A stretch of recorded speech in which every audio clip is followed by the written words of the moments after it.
皆さん、こんにちは。こんばんは。ひろししょうです。今回は、現在開催中のローラの特ガチャを引くべきかどうかについてを動画にしました。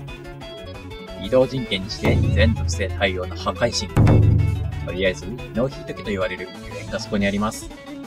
それでは解説いってみましょう。まずは基本性能から。ロールは強行。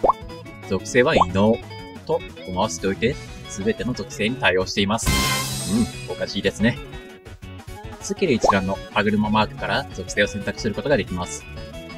地上で回避を長押しすることでバイク形態に変形し、スタミナを消費しながら高速で移動することが可能です。操作性が普通のバイクより良い上に、クールタイムや乗り降りでスペースを気にする必要がないので非常に移動が楽になります。スキルは標準的な倍率の攻撃に加えて爆速モードに入る効果。爆速モード中は属性に関係なく得られる共通の効果と属性ごとの効果があります。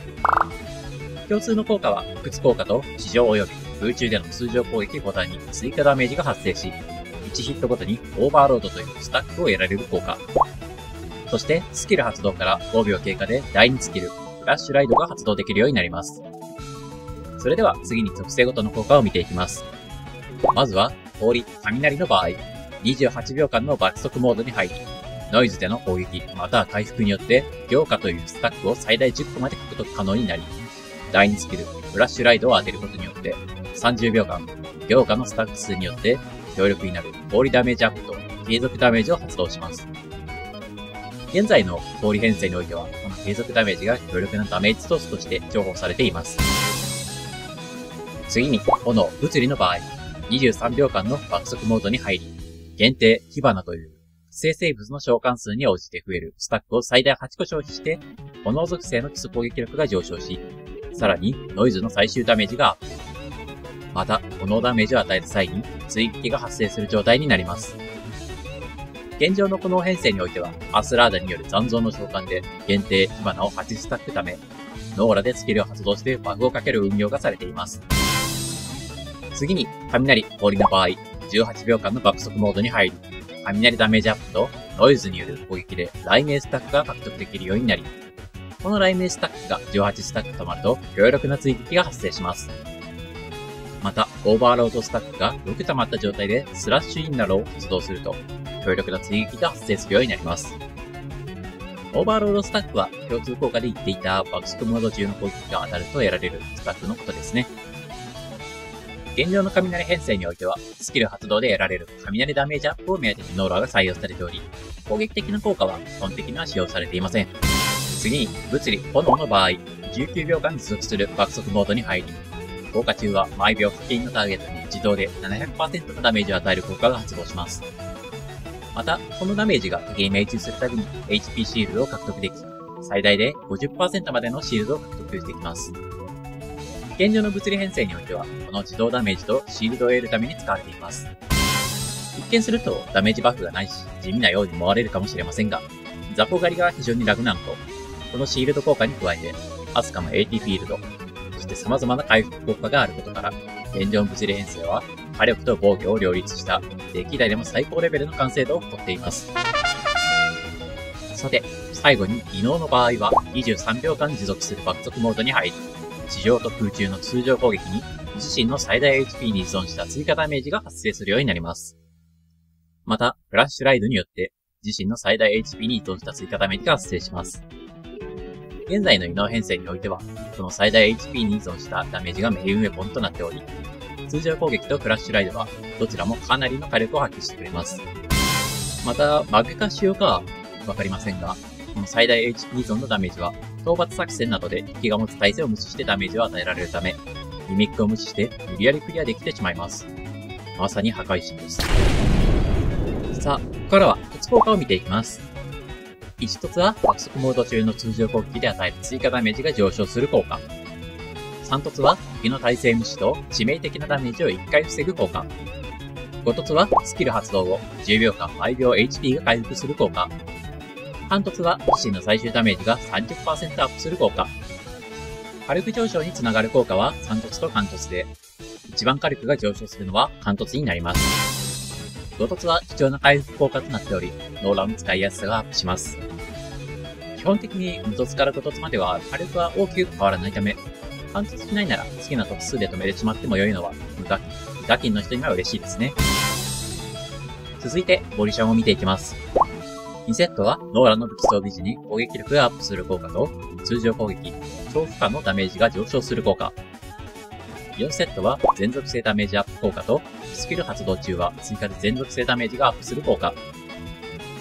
2セットは完全にノーラありきの効果となっていますが、倍率が高く、4セットのノーラのスキルを使うだけで全属性ダメージが最大で 40% までアップするので、非常に有用な効果と言えます。ノーラは武器の突効果が微妙な分、ポリションでバフを持っていると言えますね。続いて、アバター特性。最終ダメージアップに、第2スキル、フラッシュライド発動で最大 HP の 60% 分のシールドを獲得し、異能武器を装備している数だけ攻撃力が上昇する効果。基本的に異能編成でのみ使う効果ですが、HP シールドが非常に大きいのと、攻撃力アップが最大で 15% とかなり漏れるので、とても嬉しい効果となっています。さて、次に引くべきかどうかについてですが、結論から言うと、武器とポリション、両方引くべきです。全属性の火力、安定感を底上げしてくれることと、バイクによる移動が各種コンテンツで便利なことから、ノーラがあるかないかで、このゲームの楽しさが1段階、2段階、いえ、3段階ぐらいは変わってきます。はっきり言って、最新のガチャを追う前に、まずはノーラを引いてくれとお願いしたいレベルで、ノーラは便利です。あまり強い言葉は使いたくはないですが、ノーラは間違いなく戦闘における人権キャラです。一見するとどの編成もスキルを使うだけではとなりますが、だからこそいいんです。一瞬スキルを使うだけで各種バフを獲得できるのは、バッファーとしてはむしろ最強な行動なのです。余った時間をすべてアタッカーの攻撃に使える。それだけで火力上昇に大きく貢献しています。その上に強力なバフがついてくるのは間違いなくサポーターの人権なのです。ただし、一つだけ、ここまでめちゃくちゃノーラを持ち上げてきましたが、これだけは注意しておかないとちょっと誠実さに欠けると思うので言っておきたいことがあります。それは、雷編成におけるノーラは次の雷武器登場で編成から外れるかもしれないということです。現在の雷編成はメインアタッカーであるメルルアムドをノーラとレイでバフをして殴るというのが主流ですが、ノーラのバフ量がレイより少ない可能性があります。実際に武器とポジションから得られるバフ効果を見ていくと、属性ダメージアップはノーラが 52%、レイが 42%、最終ダメージアップはノーラが 30%、レイが 28%、耐性無視は同じ 15%、攻撃力アップはノーラが 30%、レイが 27%、そしてバックグラウンド攻撃はレイのみとなっています。こう見るとバフ自体はノーラの方が高いように見えますが、問題はレイにはバックグラウンド攻撃があることです。レイのバックグラウンド攻撃はバージョン 4.4 で強化を受け、より火力に貢献するようになりました。バフを発動するための条件と消費する時間は圧倒的にノーラの方が優秀ですが、それらを補ってあまりある火力をレイが発揮している場合は、ノーラが先に抜けることになります。この点はどうしても新武器が実際に来てからじゃないと判断がつきにくいところではありますが、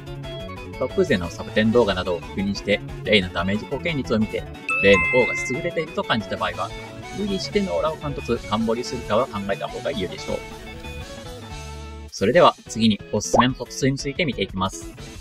全属性で言えることは、まずは無突は絶対確保すること。そして火力が欲しい場合には貫突をすることです。それ以外の突が利便性の向上にはつながりますが、火力としてはそこまでです。ポジションについても4セットの無突、または貫突をお勧めします。無突時点でもバフ量は相当高いため、まずは無突4セットを確保。物足りないなぁと思ったら貫突を目指せば良いでしょう。無課金、美課金の方は、武器、ポジションともに無突で揃えることをお勧めします。武器は無突時点で、突効果以外の火力バフを全て発動できることと、ポジションは無突でも優秀なことから、まずはこれらを揃えることを考えましょう。武器は火力のことを考えると貫突が必要なため、どちらかといえばポジションの突を少しずつ進めることを目標にした方が良いでしょう。それではまとめに入ります。ノーラは全属性対応のサポーターであり、無突時点からスキルによるバフをフルで受けられるコスパの良い武器です。ポジションも優秀で、ぜひ武器、ポリともに無突でいいので揃えておきたいところです。注意点として、雷の人だけは実際の使用者の感想や、今後の情報を聞いて進めるかどうかを考える必要がありそうです。ここまでご視聴いただきありがとうございました。今回の動画では、ノーランガチャのおすすめ度などについて解説をしていきましたが、どうだったでしょうか。今後も最新ガチャや特ガチャの解説をしていくので、面白い、参考になったと思っていただけたら、チャンネル登録、高評価で応援をよろしくお願いいたします。それでは次回の動画でまたお会いしましょう。お相手はひろしでした。バイバイ。